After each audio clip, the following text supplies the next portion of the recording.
I wake up in the future, I see the scar, and I go, oh, that's all right. You know what I mean? I go, oh, you've always wanted a big knob? I go, yeah, I've always wanted a big knob. I go, let's have a little bit of me time. So and I start, but then every time I look down, I go, oh, that's not my knob. Do you know what I mean? I go, oh, that's not my knob. Oh, that's not my knob. It's not my hand either, carry on. It's like, you know what I mean?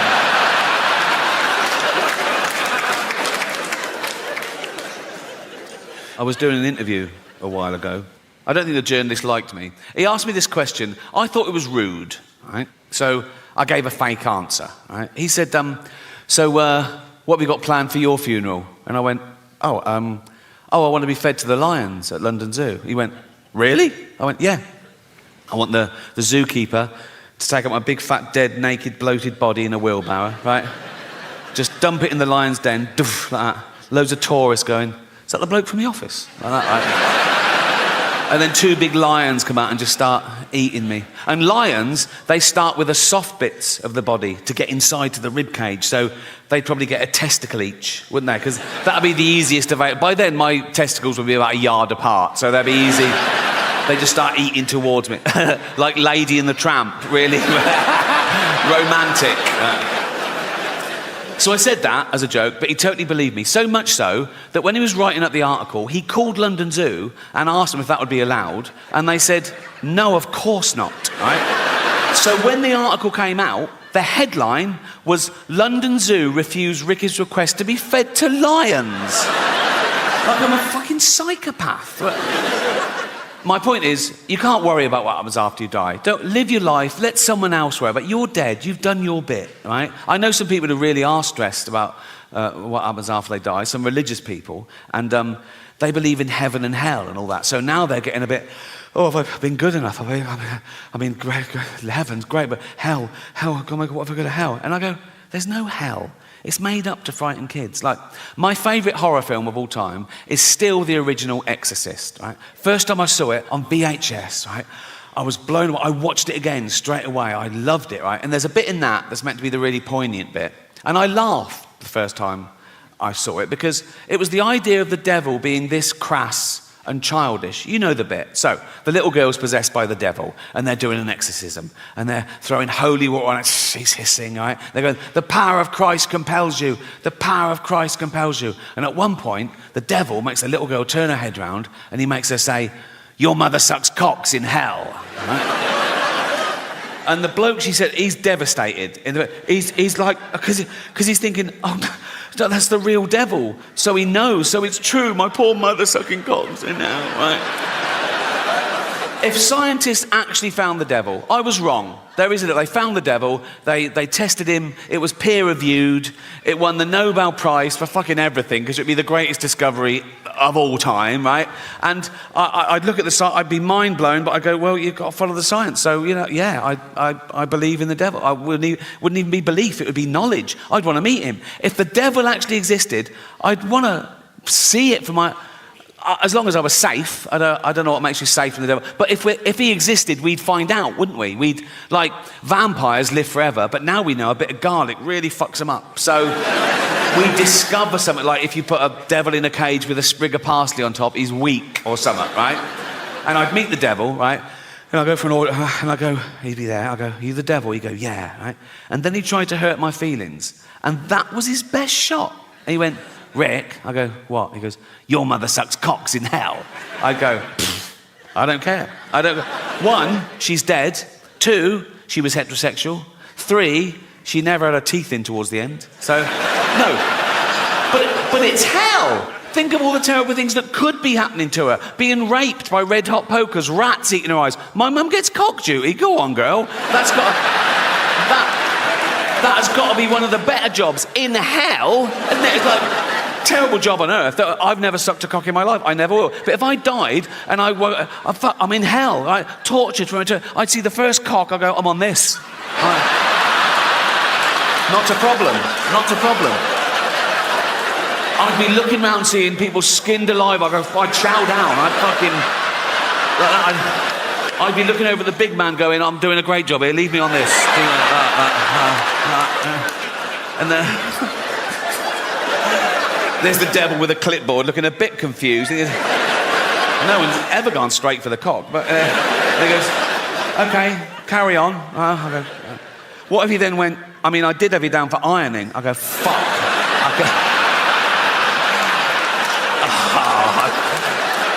I could have been ironing. Who's getting their cock sucked in hell? That's what I would. Because we're there for punishment, and that's a little treat. Do you know what I mean? It's like, I'd be there, right, thinking, feeling a bit smug, right, and I'm thinking, oh, this is great. Not great, but, I'd be...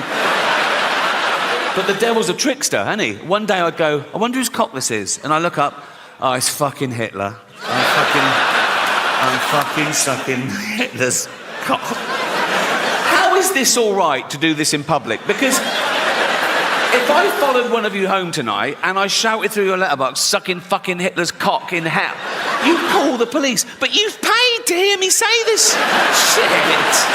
Fuck you that. Oh.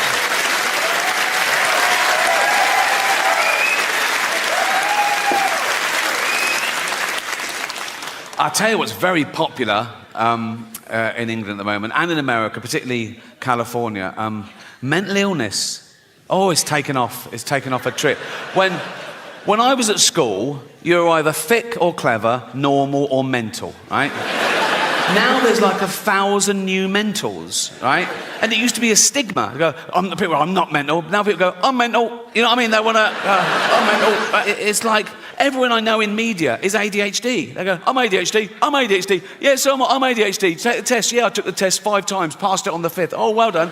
Right? They go, and it's like, I'm writing a song about it, I'm writing a poem about it, I'm writing a book about it. Oh, well, yeah. And they brag about it. They put it in their CV and in their... it's got disorder. When did we start bragging about having a disorder? 20 years ago, you wouldn't have got given a business card and it said Ron Pike, anal warts. Just... keep it to yourself. No one cares. I think the new pandemic amongst the youth is going to be fear and anxiety, because now we've had a whole generation who grew up with social media. Instant gratification doesn't build character. They're not socialised properly. They can't deal face to face with people because they're used to hiding behind an identity and an avatar, and now they've got teachers and parents enabling their mental illness as opposed to trying to snap them out of it. And now they fear the thing they once loved. They're worried about the internet and AI. Young people are really worried about artificial intelligence. And I say this about AI: if it starts becoming a burden, switch it off, right? Like we did Nan.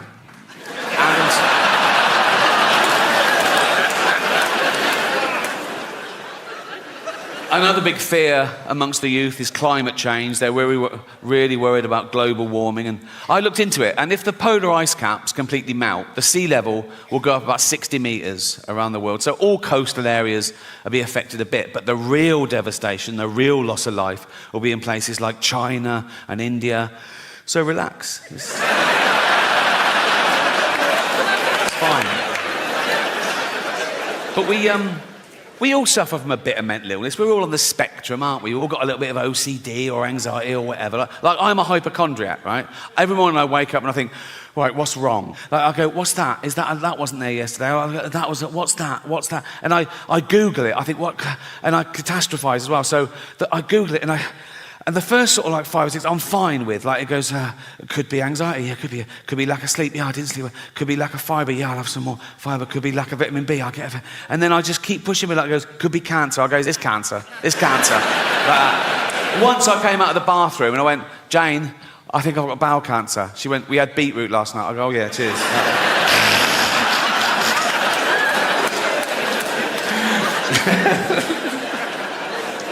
I want to end with a couple of true stories, if I may. As I said, I think this is my most honest and confessional show so far. So I want to talk about something I haven't talked about before, and that's to give you a glimpse behind the curtain of the Golden Globes. Right? And thank you. I last hosted the Golden Globes in 2020. It was the 5th time over a 10-year period, and I liked them more and more, and the last one was my favourite, because the world changed in that 10 years. Like the first time I hosted them in like 2010, the press of America fuck, they hated me. Right? I go, who is this annoying Brit insulting the most important people on the planet? By the last time I hosted, they were like, yeah, go on, fuck them. Fuck them, right? Because ordinary people had got sick and tired of being lectured by these multi-millionaire, nothing wrong with that, these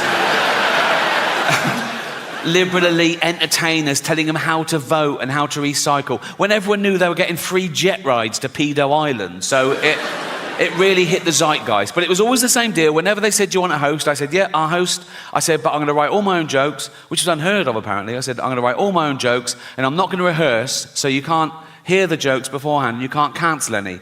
And they let me do that. I did have to show a lawyer the jokes about an hour before to make sure I hadn't broken any laws, and I never had, because I know the law. Sometimes the lawyer would go, are you sure you want to say that? Right? And I go, is it legal? They go, yep, technically. I go, let's do it. Right? I've never had a joke stopped by the Golden Globes. That says something about them, to be fair, right? So, anyway, thank you. This last time, they said, oh, you've got to see the lawyer the day before now. I went, okay, great. So I was driven to the Beverly Hills Centre, and they're all setting up, right? And the photos of the A-listers are all in their chairs. Oh, there's Brad, there's Leo, there's Bob, oh, this one. And this big guard showed me to this room, and he opened the door, and he shut it behind me, and I looked, and there were suddenly 10 lawyers in suits. It was usually like this middle-aged woman in a jumper, right? And I thought, what the fuck's happened? I think, oh, is it because it's my last time and they're just making sure I don't say anything? Right? And they were there, and I went, hi. They went, hi. I said, should I do the monologue? They went, please. Tough crowd. Right? So I had the monologue, right? And I was sort of going through, it was like 7 or 8 minutes long. So I was doing the jokes, and after each joke I sort of looked up, and they were sort of going, making notes like that. A couple of the younger ones were going like that, right? And I got to the end, and I went, that's it. And they went, good. I went, oh, great. I went, yeah. And then the head lawyer, he was about 60 years old, he had like white hair. He went, oh, yes, there was one thing. Now, I did this joke, I don't know if you remember. It went, the world got to see James Corden as a fat pussy. He was also in the movie Cats, but no one saw that. And it goes on, at one point I go, but Dame Judi Dench said it was the role she was born to play, because she loves nothing better than plonking herself down on the carpet, lifting her back leg, and licking her own minge. Right? So, this lawyer went, he said, this is all true, by the way. He went, when you say James Corden is a fat pussy, that's just referring to his role in Cats, right? I went, yeah. Yeah, definitely. Nah. And he went, okay, great. I thought, this is easy. I wanted to go, call yourself a lawyer, right? And that was it. And I went, have a great show. And I left. And as I was leaving, I saw one of the other lawyers lean in and show this head lawyer his iPhone. And the head lawyer went, oh, yeah. He went, oh, sorry, Ricky, can you come back a minute? Right, so I'm there. I went, yeah. So he had the phone there. They'd looked up the word minge. I thought I'd gotten away with it, right? So it's now like I'm getting told off. And the head lawyer said, now it says here that the word minge is a derogatory term for female genitalia. I went, well, yeah, it's a slang word for vagina in England. You don't even use it here, do you? He went, no, we don't, but we go around the world, and with due diligence, now we know it's derogatory, we'll have to bleep that word live. I went, don't bleep the word, like, because people at home won't know what I've said. It'll ruin I said, it's literally the punchline. He said, if it's derogatory, I said, well, what word could I use that you wouldn't bleep? And he went, well, you could say vagina. I went, I'm not saying vagina, right? Nothing funny about it. It's so clinical. I was thinking, Judi Dench at home going, why is he talking about my actual vagina, right? I said, minge isn't like that. It's like, it's not so specific, because vagina's so, where's your vagina? There, right? Where's your minge? There. It's like... Then one of the younger lawyers went, what about box? I went, I'm not fucking saying box, mate, right? So imagine looking at her own box. Right? I said, minge is perfect. I said, people won't know what... If they're American, they won't know it. I said, it's not offensive. It's like... I said, kids use the word in England. Right? They weren't having it. So I said, what about flange? right? So they looked up the word flange, right? And he went, well, that'd just be confusing because in America, a flange is a part of a sink unit. I went, oh, well, I said, 10 million Chinese paedophiles in China, and there's not enough kids.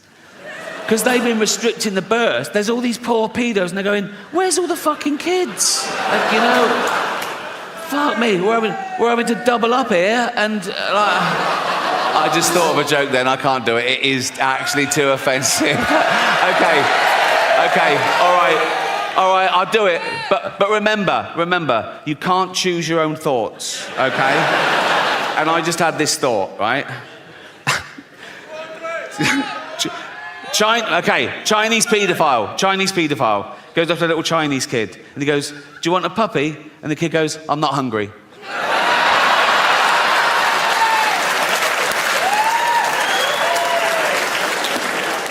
You made me do that. You committed the hate crime. I'm woke, I forgot. Let me get back on track, right, I've got a woke joke, right? You remember those jokes we used to have when we were kids, like doctor jokes, like, doctor, I keep thinking I'm a pair of curtains. Well, pull yourself together then, right? I've done a woke version of that, brought it up to today's standards, right? So, bloke goes to the doctor. He goes, doctor, I keep thinking I'm a pair of curtains. And the doctor goes, well, you are then.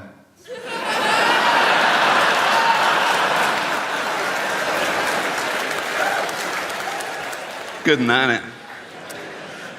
I should do political stuff now I'm woke, but I don't like it when a comedian just spouts his own political views and it relies on the audience agreeing with him to get a round of applause. I think that loses something comedically. I want everyone to like my jokes, whatever your political persuasion. A joke shouldn't have a political wing, you know. I'm political in my private life, like everyone, you know. Like, I'm sometimes incensed by the inequalities in our society. We're in the 7th richest economy in the world, right? And there's homelessness. There's 250,000 homeless people in Britain. Now, I wish there were no homeless people, because they're fucking horrible.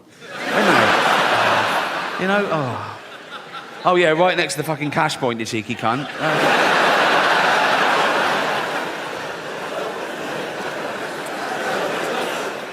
It is a serious problem, and I hope none of you ever find yourself homeless, but if you do, my advice is heroin. Cheers you right up, apparently. I've got one of those mates. My mate said this to me in all seriousness. He said, but the thing about heroin, Rick, he said, some of the greatest albums of all time were created on heroin, weren't they? I went, yeah, but they were created by some of the greatest artists of all time, weren't they? You're a plasterer, right? If I were to give you heroin, you wouldn't come up with Dark Side of the Moon, would you? You'd fall asleep watching the telly and burn the fucking house down. I should do topical stuff, but I never watch the news. I did see one thing recently on YouTube, actually. Do you know the little fella from Game of Thrones? The actor, Peter Dinklage. Do you know Peter Dinklage? Yeah. He was at a junket, and it was for a new thing he was doing, right? And they were filming it. That's why it got leaked onto YouTube.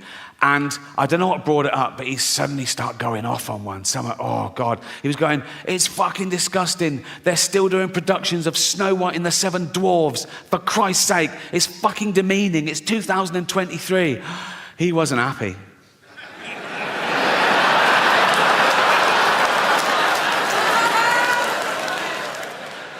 He was grumpy, wasn't he? He's got a point now, hasn't he?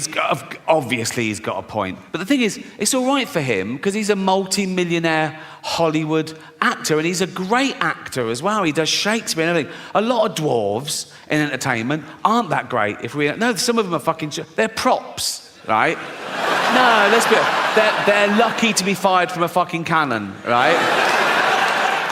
And so, dancing around Snow White for 3 weeks of the year, that is their like holy grail, and he's going to fuck it for them. If he takes that, what can they do? And he's not saying you should do Snow White and the Seven Dwarfs with normal size actors. You can't do that either. You get in trouble for that in Hollywood, or you can't take a dwarf's job or a disabled person's job. Like Eddie Redmayne got in trouble when he played Stephen Hawking in the biopic, The Life Story of Stephen Hawking, right? Won an Oscar for it, and that's when the backlash started. People going, no, it should be played by a real disabled creature, all this... Right? And they're going, the actor should have the same disability as the person they're portraying. But It was the life story of Stephen Hawking, right? So for the first part of the film, the cunt could walk, right? So I put it to you, what is easier? Getting an actor who can walk, pretend he can't for the last bit of the film,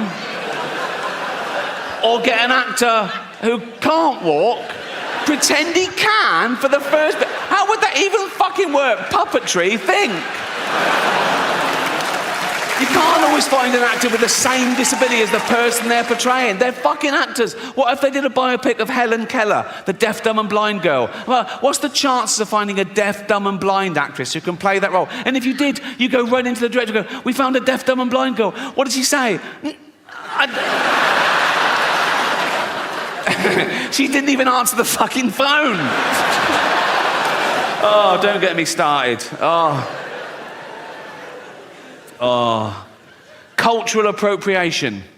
Have you heard of that? Cultural appropriation, the latest no-no. Now, again, in my day, it was considered a good thing to swap ideas with other cultures, with other nations, to share things with other races, to assimilate. It was the opposite of racist. Now it's racist. Gwen Stefani got in trouble in her last video because she had her blonde hair in dreadlocks. People go, no, black people invented dreadlocks, you can't have them, you're white, that's racist. Jamie Oliver got in trouble when he put out authentic jerk chicken recipe. People go, no, black people invented that, you can't have it, you're white, that's racist. Now, black people, they use the N-word, don't they?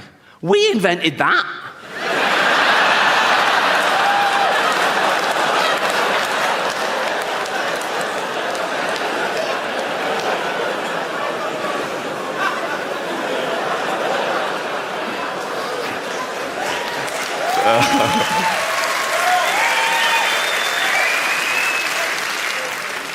That's the one, isn't it? That's the one. Listen, I know white people are the worst. I know that. That's why no one likes a fucking white middle-aged man anymore until we need a boiler fixing. Then it's get the bald bloke round now. Critical race theory, have you heard of that? Being taught in schools now, particularly in trendy areas like LA, right? Just like 5-year-old kids and 6-year-old kids. If you haven't heard it, in a nutshell, critical race theory says that all white people are racist. It says that we're born racist and we continue to be racist because we're affording the privilege of a racist society set up by our forefathers, okay? So basically, all white people are racist and there's nothing we can do about it, which is a relief.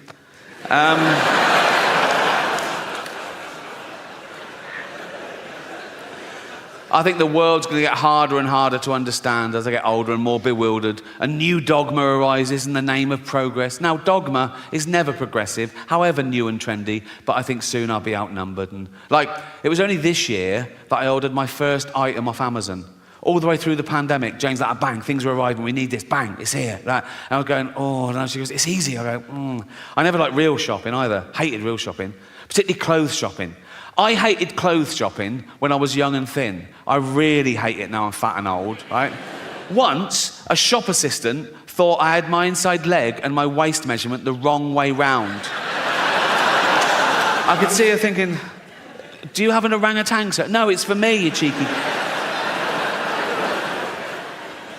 Yeah, I never like real shopping, but I don't trust the internet either. And Jamie's going, just put in your credit card. I don't want to have my credit card details. She went, everyone's got your credit card details, just put the number in. I went, what one? She went, the long one. She went, oh, fuck me, give it here. There, you're on. Order something. So I thought, I don't want anything. Oh, tracksuit bottoms. You can't have too many. I wear mine till the bollocks fall out, right? So I put in men's tracksuit bottoms, black, zip pockets, about 38 different. Oh, fuck me, they look all right. Size chart. I go, well, they'll be a bit long, but they'll be a bit tight. I thought, $9.99. I thought, oh, fuck it, who cares, right? So I ordered them. They came the next day. I opened them up. They were shit. Now, I don't know what sweatshop they were made in or what little 8-year-old Chinese kid made them, but he should be fucking punished because they And I was looking at where to fucking complain to get him fired, right? And I found out that these kids only get $2 a day in these fucking places, right? But what happened to pride in your work? Do you know what I mean? And I can tell, some of you are thinking, oh yeah, but he didn't think Ricky Gervais would order them. Well, no, but maybe you should be told there's a chance that Ricky Gervais might order them. His owner should sit him down, right? and say, if Ricky Gervais orders these and complains, I'm going to rape your mummy again. What, is that too much? Sorry. No. Leave it with me. Leave it with me. You'll realise this is great satire when I'm dead. So, I don't know how humanity will end, as I say. There's a long list, everything from, I can't believe nuclear wars back on the table, after all we've learned.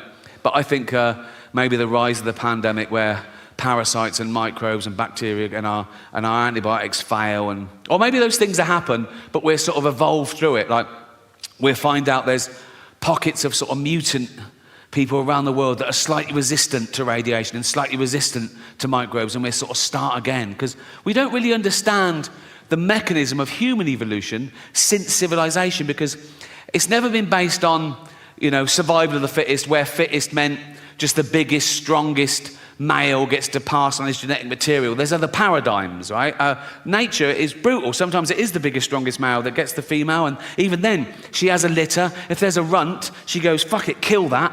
Eat it, share it out amongst the rest of us. Now, we don't do that in human society. We go the other way. We spend more time and care and attention on the weak and the vulnerable to give them a chance. Like, if you're a father and you've got 2 kids, you've got little Timmy, who's 6, right? You've got Jack, who's 8, and you go to little Timmy, you go, Timmy, what do you want for Christmas? And he goes, motorised wheelchair. I promised Jane I wouldn't do the voice, and I fucking forgot. Too late now, isn't it? What do you want for Christmas, Timmy? Motorised wheelchair. Right, well, they start at $2,000, so fucking hell. What do you want, Jack? Just a tennis racket, please, Dad. Oh, good lad. How is your tennis? Best in the school. Oh, you... Good. Also a ramp. Fuck me. So now we're doing fucking building work at Christmas, are we? Fuck me. Oh, sorry, Jack, can't afford your tennis racket. We've got to spend all the money on a ramp and a motorised wheelchair for this money-grabbing little fucking... Why do you need a motorised one? No arms. That's fair enough. That is fair enough. I can tell some of you feel a bit uncomfortable laughing at little Timmy, who's a little 6-year-old lad. He's got a funny little voice because his chest is all fucked. Got no arms, no legs, just like stumps, right? But let me tell you something about Timmy to make you feel better about yourselves. He's a fucking racist. Yes. Horrible little shit, he is. You little fucking bigot. You disgusting little fucking racist, you racist scum, you filthy little fucking, you fascist, you fucking, you disgust me.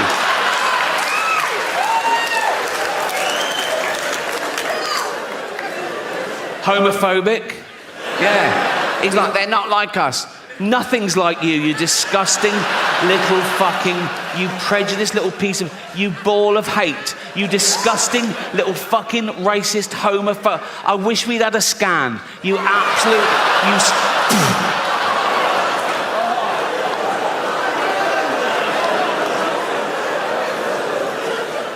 misogynist.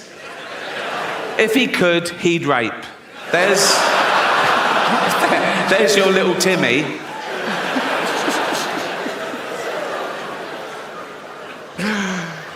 Some people don't think we evolved in the first place. Some people think that God made us all at once in one fell swoop and by himself. I think if he'd had a wife or a mate, there'd have been questions when he was working, wouldn't they? He'd be like, what are you doing? Creating man. Oh, what's it got? What do you mean, what's it got? Has it got like claws and fangs and shit? No, not really, no. Oh, has it got poison? Nope, no poison. Oh, has it got armour like spikes and shit? Nope, no armour. How will it survive? It's got the best brain in the animal kingdom. It'll work stuff out. It'll create weaponry to take down beasts 100 times mightier than itself. It'll wear their carcass through the Ice Age. It'll go through famine. It'll go through world wars. It'll eventually start getting scared of words.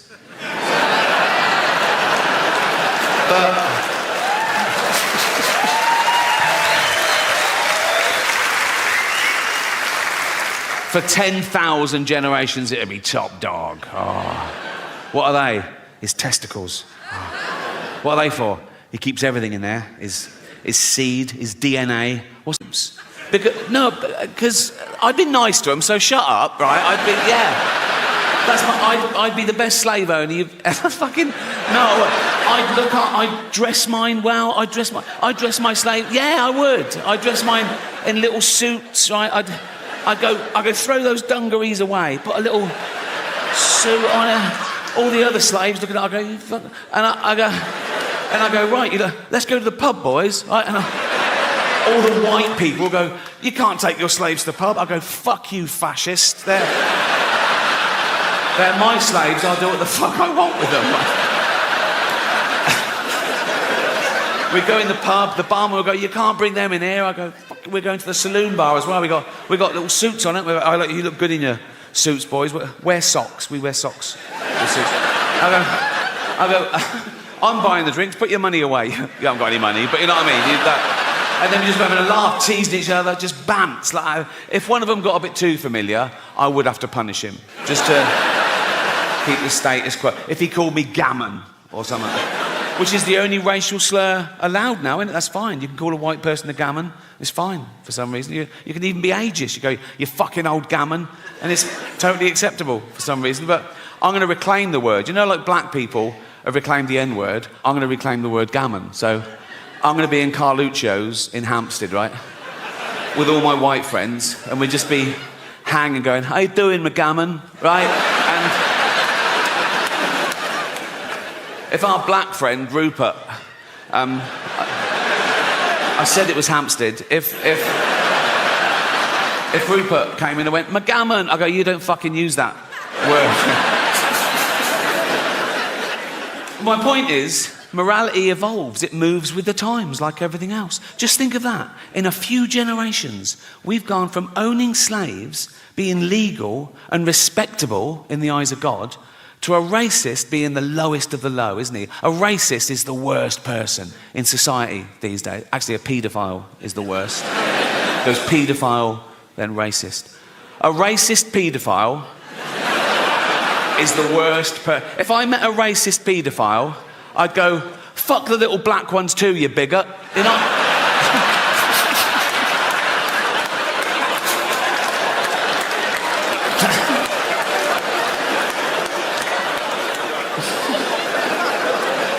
That's fine. They won't cancel me for that. I mean, they've been trying to cancel me for about 15 years, and they've always failed. And often the people trying to cancel me have been other comedians writing for the posh papers, doing that thing they always say, he's punching down. Well, comedy should punch up. We only punch up. We punch up. Their idea of punching up, they have a go at Boris Johnson. How the fuck is that punching up? You know, the cunt is learning disabled. He's like this fucking waterlogged Gary Busey, fucking albino Eggman thing. He can't string a sentence together. Have you heard him talk? He's like, he's a fucking moron. I punch up. I have a go at people like, I don't know, Stephen Hawking, right?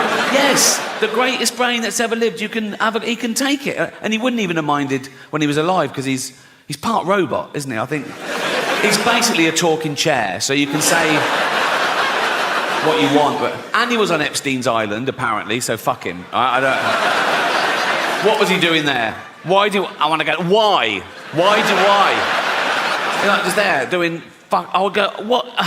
I know pedos who'd kill for a ticket to that, and he's just taking up a space. It's probably DEI or something, and they go, we need one. Like, I'll go, what are you doing here, Steve? He go, I'm thinking weird shit. Fuck off.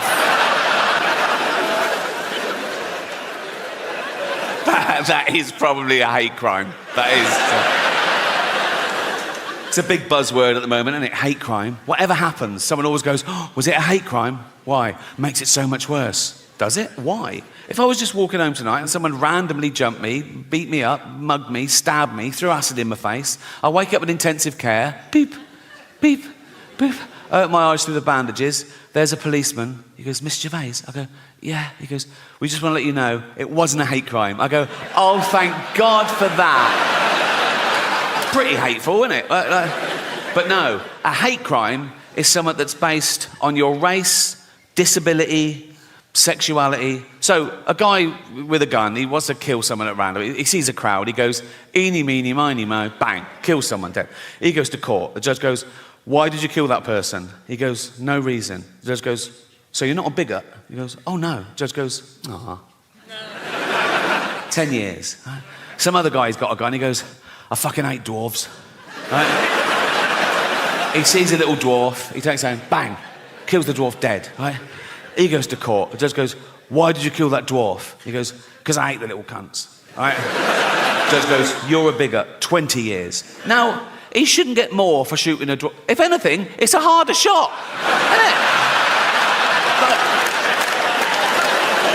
if I was that judge, I'd go, what, you shot a dwarf at 100 metres, yeah? Fucking props, that is 5 years in the army. Get him in the army. I feel bad about that joke because I was reading about the tough time dwarves have had through history. Like in medieval times, they used to torture them and kill them. They used to put them in barrels with spikes and roll them down the hill for a laugh, right? And then in Victorian times, they'd stick them in the circus and make them do dangerous fucking things. And then as late as the 1980s, right, I remember colleges used to have events like dwarf throwing, where they were like darts on a thing or dwarf bowling. And eventually someone said, what the fuck are we doing? Can we stop making dwarves do shit for our entertainment? And it stopped. And now it's back. Now they're in the Special Olympics. Now they've got, they're going, let's race them. And let's throw them in the water and see if they can swim. They can. So it needs a bit of work, that one, doesn't it? I don't know. People don't realise how much goes into one of these tours. My last tour, I did 60 new material nights. Then I did like 25 work in progress shows. Then I did an 85-day arena tour around the world, honing it all the time. One critic sat at his kitchen table, said, lazy. He called me immature and vulgar. Four-eyed cunt. I'm at that age now where everything annoys me. I say this once a day. I go, why don't things just fucking work? Do you know what I mean? Like whatever it is, the remote control for the TV, working fine. Go back to it. What's happened in the last fucking 10 seconds? What? The phone signal where I live in Hampstead is shit. I walk around the mansion going, can you hear me now? And if you make a phone call in the lovely cobbled streets of Hampstead, you can have 5 bars, having a chat, lovely. Well, you go one step in the wrong direction. Do you know why the phone signal's so shit in Hampstead? Because everyone's posh there. And no one wants one of those pylons in their garden because they look shit and give you cancer. But I've said to the council, let's find a blind person who's already got cancer. Put it in their garden. Don't even fucking tell them. Don't even...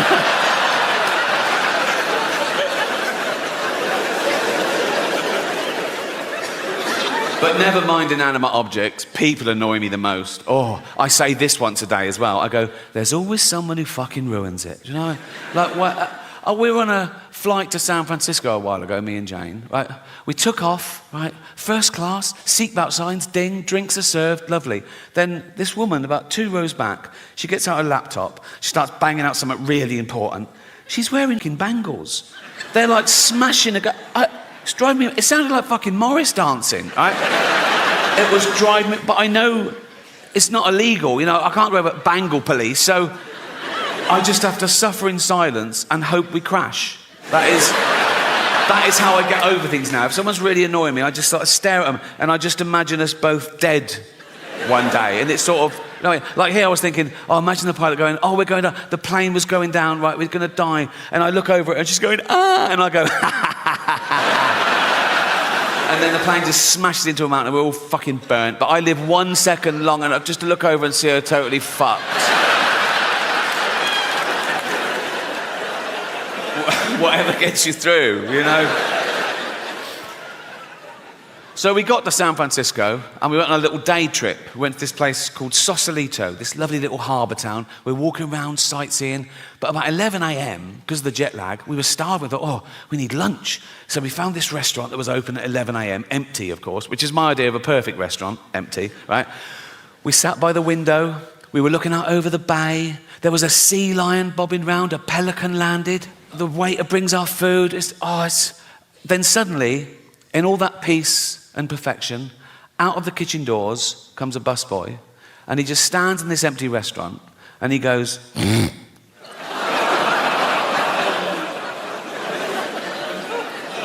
I looked at him, I looked at Jane. Jane didn't even look up. She just went, nothing we can do. Like that.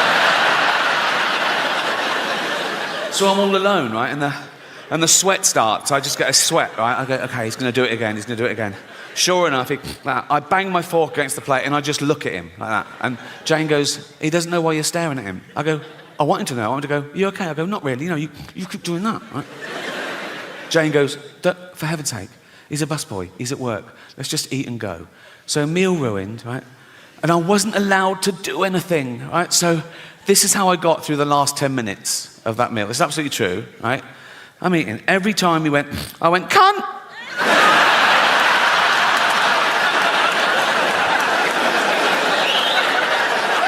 That is what you get. That is what you get.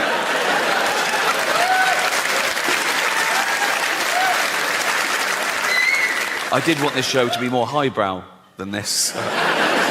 Joking aside, I think this is my most honest and confessional show so far. Not in a Edinburgh Fringe type way. I mean, oh, my parents died, so I went all autistic. None of that shit, right? My parents did die, but I'm pretty sure I'm not autistic, because once someone gave me a Rubik's Cube and I put it straight in the fucking bin.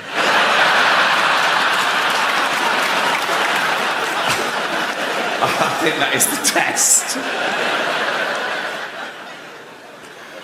No, it's called Mortality, but it's a positive show, I think, and I want to tell you some of the things I've learned and what it's like to be me at this age, and because I'm getting old now. See that silence for the first year.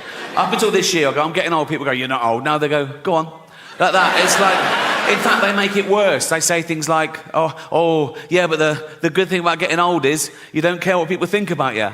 Well, you should care a bit, because caring what people think about you is what stops you walking around with shit down your trousers. Oh, look at Grandad. Look, he doesn't care what people think about him. No, he's wanking at a wedding. He doesn't, no.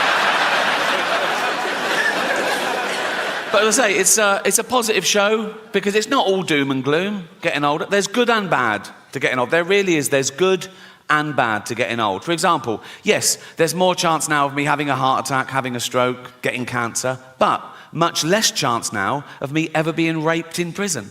Yeah. So when I was a young man, I thought, I can never go to jail, not with this cute ass, right? But now, I'd be pretty confident I'd be left alone. You know, like, I'd go down the corridor, my first day, with a little towel, just whistle along, right? They'd all come to the bars and go, ooh. What is it, Bobo? You've left the fucking oven on. There's a fire.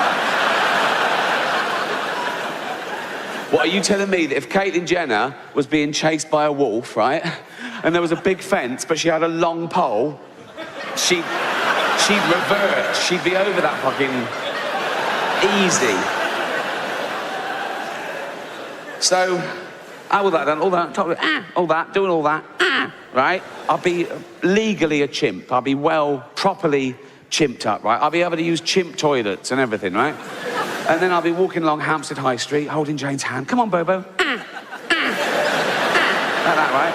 We don't even hold hands now, so I don't know why she's suddenly all over me just because I'm a chimp, right? But we'll be all in love, maybe matching jumpers, something like that. Walking along, come on, Bobo, in love, just two guys, And then if a bigot in a white van slows down and goes, that's fucking disgusting, I just fling shit at him and run up a tree. And that's why that joke isn't transphobic, so. Cheers.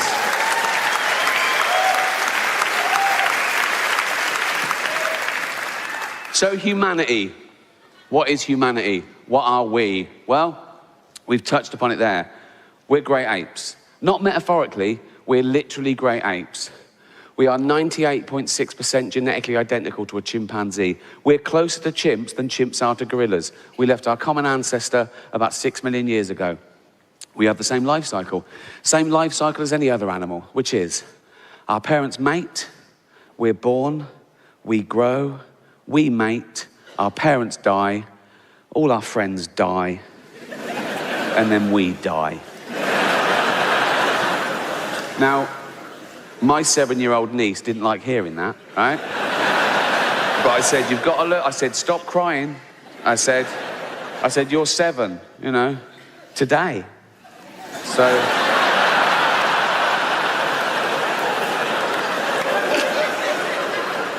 any more grizzling and this party's cancelled. So let's take the first of those, right? Birth. It's already an odd one for humanity because the human being is born before the end of its natural gestation period. And by that, I mean, because of our evolution, our brain is so big, we have to get that huge head out early. That's why the skull is in parts and supple, right? And then we have to carry on gestating outside the womb. That's why we're so useless. Compare us to other mammals, right? A giraffe is walking along, it goes, oh, I'm proper pregnant, right? I'm gonna have a baby giraffe right here, right? Yeah. There it is. See you later, right? And the baby goes, Mum, can I get a... It's got to be fucking ready, right? We're helpless, right? Just think of that, right? 9 months, we're just growing in this perfect environment, just like that. Just everything's... It's like being a little Kate Bush video, right? And then suddenly, and you're being squeezed out of an hole near an arse. You're covered in shit, they're screaming. You go, I can't breathe. Someone goes, yes, you fucking can, right? That's the first 1 second of life on Earth. You don't know where you are. You can't choose where you're born. I was born in a place called Whitley Estate in Reading, right? Yeah, no, I wouldn't have chosen that. I'd have chosen Hampstead. I did choose Hampstead. It just took me 45 years to be able to afford it, right? Very different, my upbringing, you know, to how I live now. I know I live a privileged life now. Hampstead, ridiculous. Oh, it's a rarefied place, right? It's just like the grandchildren of poets and painters and me, new money, right? But growing up, it was tough. I don't know what it's like now, but in my day, my estate was really sort of rough and scary. It felt like wildlife. I was weak and vulnerable, right? And there was danger around every corner. The school I went to was on my street, and I ran there every day so I didn't get mugged or molested. And there weren't a lot of paedophiles in Reading because the murderers had killed a lot of them, but there was still a couple, right? I moved to Hampstead. Oh, my God, there's no crime. I saw a knife once in Hampstead. It was a palette knife. Just a bloke just painting, oil painting, in the middle of the street, broad daylight. No one was gobbing on it or calling him Bender. It was weird, right? So I know my life has changed drastically, but it wasn't always like that. And the reason I'm telling you this, as a famous person, you sort of read about yourself, you know, gossip and, you know, Twitter and everything. And one thing kept cropping up, even when I was preparing for this tour, people saying, oh, he's out of touch. He's so famous, he's rich, he's mega rich. I am. I could have this place burned down for a laugh.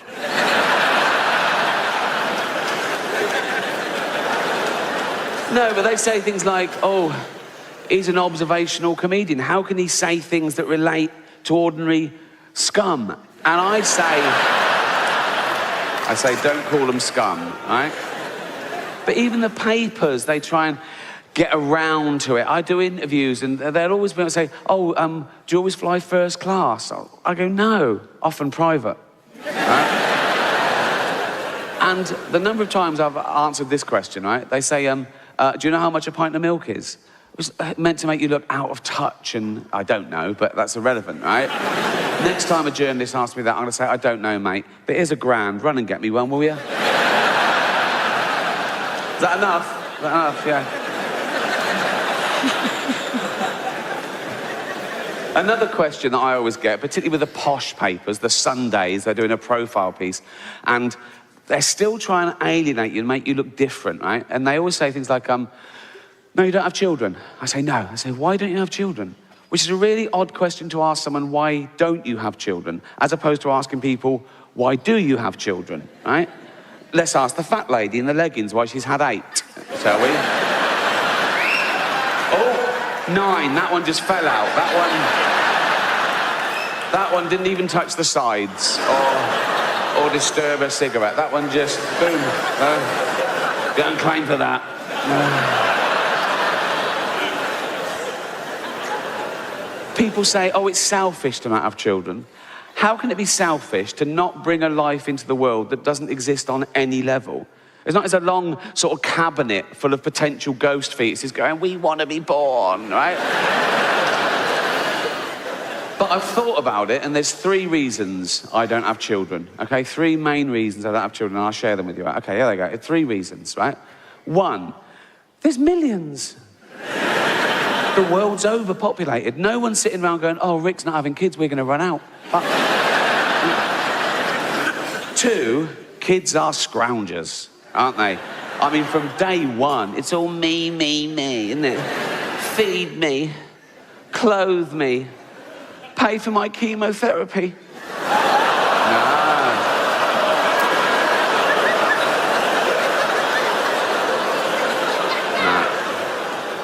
Not my problem, son. Not mine. Luck of the draw, boy. Luck of the draw. It costs the average household in the West $200,000 to bring up a child, right? And you don't see that back. They don't want to pay you back. They're not grateful. They don't go, oh, thanks for having me every day. They go, I didn't want to be born, right? Even if they get a top job, right, which they won't, okay? You'll never see that money back, right? They just put you in a home, okay? And my kid, he'd be born into ridiculous wealth, wouldn't he? So, he'd be a little cunt.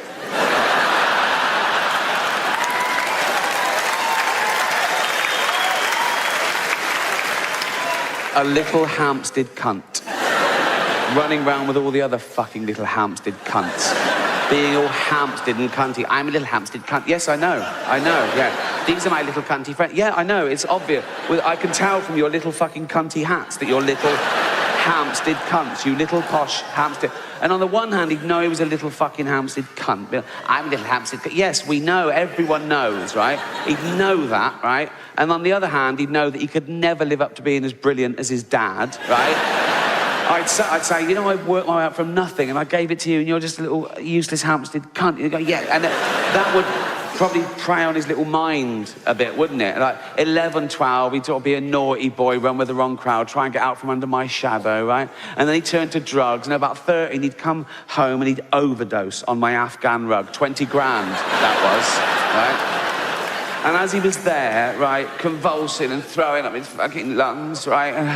And with his little posh, high-pitched fucking death rattle, right?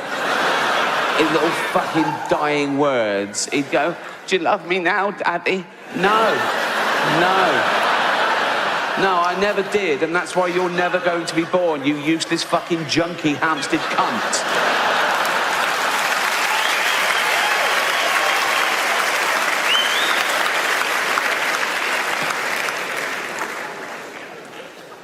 And 3, I'd worry sick about him. No, I would. I've only got a cat at the moment and I worry sick about her. I check the door 3 times when I go out so, you know, she doesn't escape. I put food and water in every room in case the door's shut and she's peckish for 20 minutes. Right? A human baby, oh my God, the responsibility of a human life. I'd watch it sleep. You know, we've said how weak and vulnerable they are. It's like, oh my God, you perfect little thing. You, oh, flesh of my flesh. Go to sleep in your expensive cot. Oh, night, night, sleep tight. Don't let the bed bugs. Oh, dead.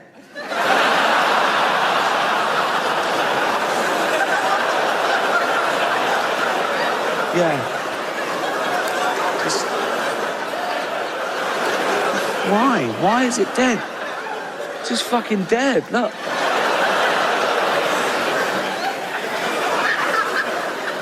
Fuck's sake.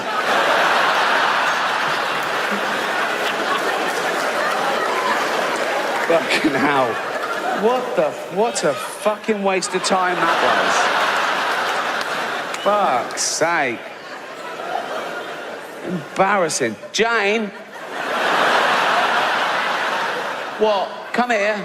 I'm in the shower. Come here. What? Fucking dead already. I just fucking hell, Jane. You call that a baby? That is... If Jane was out, I'd have to text her, wouldn't I? What could you... Baby's dead. She'd come back, whoop, what the fuck? I go, yep. Forget the Pampers, lol.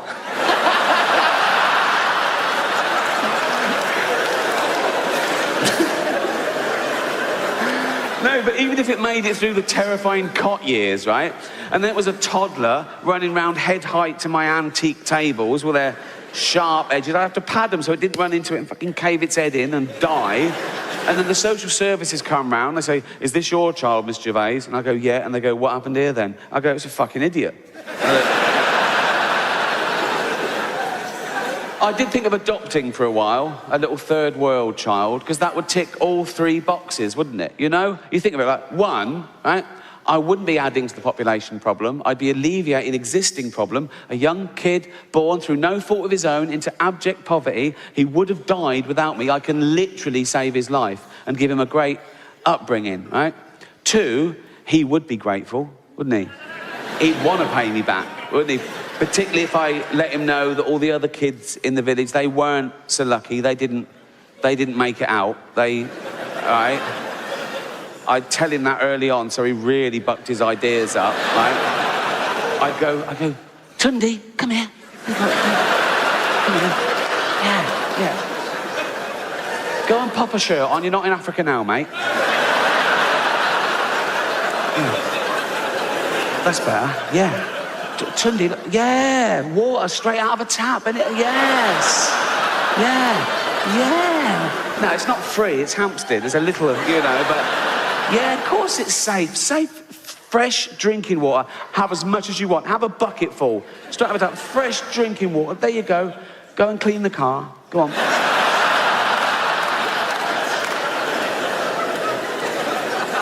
No, I'd go, look, do you remember your friends in the village back in Africa? Yeah, they're all dead. Because a rich man didn't save them and bring them to Hampstead, so... Do you want to pay me back? Yeah, I bet you do, right? And the good thing about them is they can start work when they're about 6. I just call up Nike and I go, do you still make your stuff in sweatshops? Got a great little worker here, yeah. £1 a day's fine. He's got to start somewhere. Yeah, brilliant, right? And 3, if he ran round and caved his head in and died, and the social services came round and said, is this your child, Miss Gervais? I'd go, does it look like mine?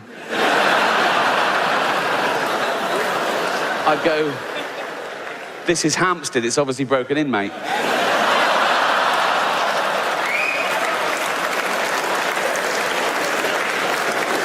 That's why I don't have kids. Hello. Thank you very much. Cheers, thank you. No, shh, that's you. Thank you. No, you know the score. Shut the fuck up. Thank you. Welcome to my new show. So new, in fact, it's still evolving. I've got bits tonight I haven't done before, right? If I ad lib, I haven't even thought it before. And I have some terrible fucking thoughts. But you can't help that, can you? You can't choose your thoughts. They just appear. It's too late. You have a thought, and it goes, I'm a thought. And you go, oh, fuck, I've thought that. And then sometimes the thought will go, now say it. And I say it, and Netflix. Anyone come round and go, what unqualified cunt did these?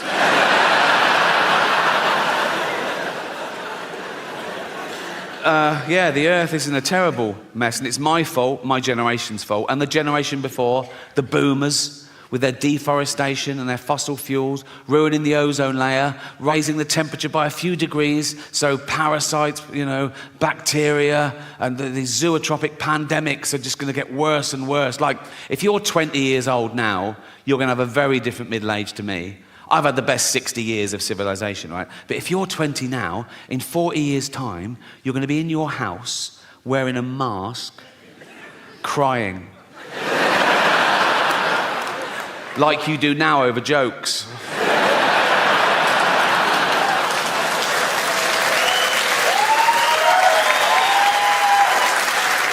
And I'm not going to be around to see that, but I am going to spend my entire fortune from now on private jets to make sure it definitely fucking happens. We're going to be the first generation that future generations are jealous of, right?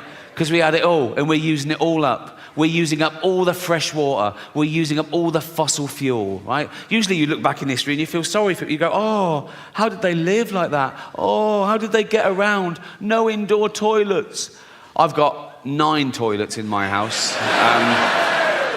And sometimes I just run around flushing them for a laugh. Like that. Just so that in 40 years' time, Greta Thunberg has to shit out of a window.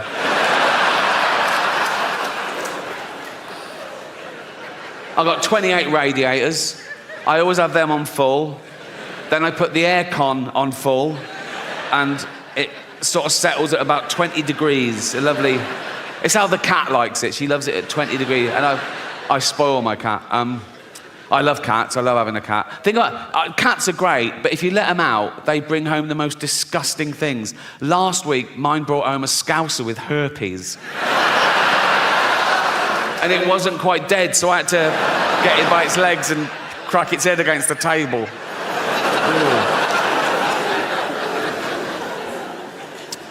And who cares? If humanity was wiped out today, the Earth would return to a paradise in a few hundred years. If we lose bees, we're a desert forever. We're not that important. We're just one species of narcissistic ape. And some people on social media get annoyed when I say we're apes, religious types, Americans. One bloke said to me, "Speak for yourself, dude, I ain't no ape."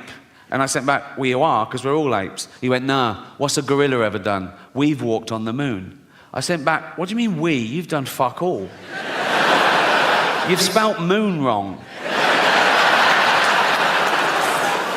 It's weird, isn't it, when people take credit for the sort of rest of the species, because that's what's pushed civilization forward, a few geniuses along the way. Like, there's 8 billion people on this planet. Most of us do nothing. We eat shit and die. Like, if there was a meteor heading towards Earth to definitely destroy it, 4 billion people would get down on their knees and pray to their particular god, and a few hundred scientists would work out how to get Bruce Willis up there to stop it. It's an odd concept, praying, for me. I can't work out how God decides. All those people praying at once for different things. Is it like best idea wins? Or is it a democracy? Like, he puts things at each issue, he goes, right, votes for and against, If it's a democracy, we're in trouble. We're a tiny nation. Like, next time there's a flood warning in the West Country, if we're all going, oh, I hope everyone's okay. If the whole of China is going, yeah, fuck Bristol. There's 1 billion of them. Oh, yeah. More about China later.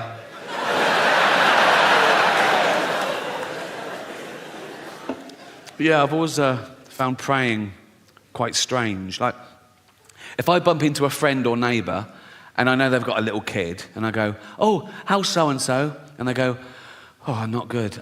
He's in intensive care. We don't know if he's going to pull through, but I pray every night." What I do, as an experiment,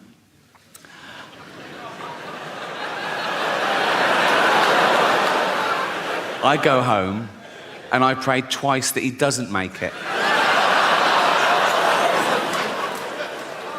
I don't do that. On a serious note, I've been doing a lot of video messages recently for terminally ill children, and only if they request it, obviously. I don't burst into hospitals and go, "Wake up, Baldy." Look, me twerking on TikTok. Look.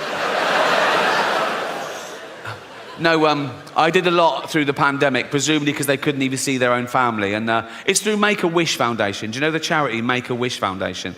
They're great, and they give these dying kids their like one wish. And if it's me, I always say yes. And I always start the video the same way. I go, "Why didn't you wish to get better?" What, you fucking retarded? If I followed one of you home tonight and I shouted through your letterbox, "Sucking fucking Hitler's cock in hell," you'd call the police. But you've paid to hear me say this shit. Fuck you that.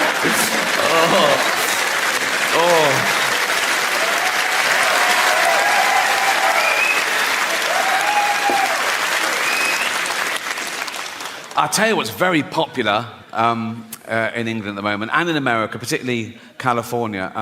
Mental illness. Oh, it's taken off. It's taken off a trip. When I was at school, you were either thick or clever, normal or mental, right? Now there's like 1,000 new mentals, right? And it used to be a stigma. They go, I'm not mental. Now people go, "I'm mental." You know what I mean? They want to, "I'm mental." It's like everyone I know in media is ADHD. They go, "I'm ADHD. I'm ADHD. Yeah, so I'm ADHD. Take the test. Yeah, I took the test 5 times, passed it on the 5th. Oh, well done." Right? They go, and it's like, I'm writing a song about it, I'm writing a poem about it, I'm writing a book about it. Oh, well, yeah. And they brag about it. They put it in their CV and in their... it's got disorder. When did we start bragging about having a disorder? 20 years ago, you wouldn't have got given a business card and it said Ron Pike, anal warts. You know, just... keep it to yourself. No one cares. I think the new pandemic amongst the youth is going to be fear and anxiety. Because now we've had a whole generation who grew up with social media. Instant gratification doesn't build character. They're not socialised properly. They can't deal face to face with people because they're used to hiding behind an identity and an avatar.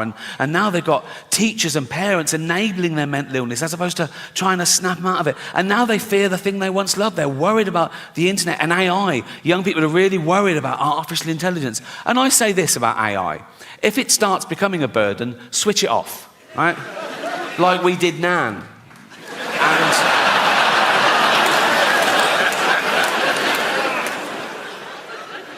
another big fear amongst the youth is climate change. They're really worried about global warming. And I looked into it, and if the polar ice caps completely melt, the sea level will go up about 60 metres around the world. So all coastal areas will be affected a bit. But the real devastation, the real loss of life, will be in places like China and India.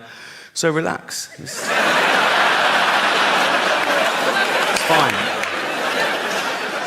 But we all suffer from a bit of mental illness. We're all on the spectrum, aren't we? We've all got a little bit of OCD or anxiety or whatever. Like I'm a hypochondriac, right? Every morning I wake up and I think, right, what's wrong? Like I go, what's that? That wasn't there yesterday? What's that? And I Google it. I think, and I catastrophize as well. So I Google it and the first sort of like 5 or 6, I'm fine with. Like it goes, it could be anxiety, yeah, could be lack of sleep, yeah, I didn't sleep. Could be lack of fibre, yeah, I'll have some more fibre. Could be lack of vitamin B, I'll get it. And then I just keep pushing me. Like it goes, could be cancer. I go, it's cancer. Once I came out of the bathroom and I went, Jane, I think I've got bowel cancer. She went, we had beetroot last night. I go, oh yeah, cheers.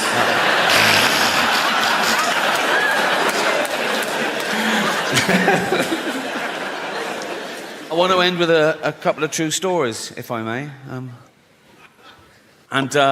As I said, I think this is my most honest and confessional show so far. So I want to talk about something I haven't talked about before, and that's to give you a glimpse behind the curtain of the Golden Globes. Right? And thank you.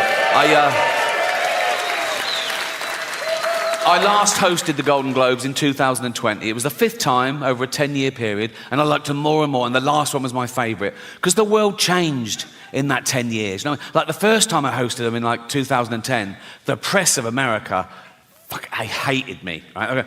Who is this annoying Brit insulting the most important people on the planet? By the last time I hosted, they were like, yeah, go on, fuck them. Fuck them, right? Because ordinary people had got sick and tired of being lectured by these multi-millionaire, nothing wrong with that, these